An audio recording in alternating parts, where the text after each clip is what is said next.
So hello guys आणि good morning. तर दिवसाची सुरुवात माझी आज किचन पासूनच झाली.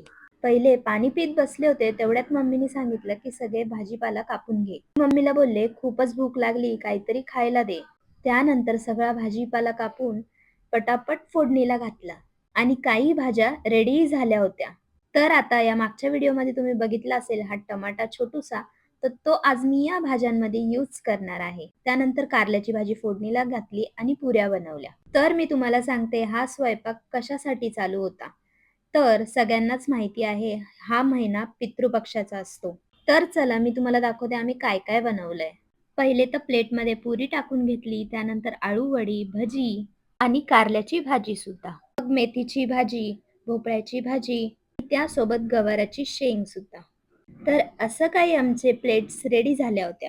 त्यामध्ये थोडा थोडा भात ठेवून त्याच्यावर वरण टाकलं आणि सर्वात मुख्य म्हणजे कढी, त्यानंतर खीर आणि थोडी थोडी स्वीट म्हणून जिलेबी, ती बाहेरूनच आणली होती. तर अशा काही आमच्या प्लेट्स रेडी झाल्या होत्या आणि मुख्य म्हणजे मी केळीचं पान मागे टाकायला विसरूनच गेले. त्यानंतर मम्मीने सांगितलं का केळीचं पान पण टाक आणि इतकं सुंदर वाटत होतं बघायला. मग सगळे नैवेद्य घेऊन आम्ही टेरेसवर गेलो. टेरेसवर पूजा वगैरे केली आणि खरंच सांगायला गेलं ना तर नाशिकमध्ये कावळेच नाहीयेत. आम्ही वाट बघत होतो कावळा कधी येईल. कावळा तर काय आलाच नाही, पण इतके सारे पदार्थ बघून मला खूप भूक लागली. तर भेटूया नेक्स्ट ब्लॉगमध्ये. Bye bye.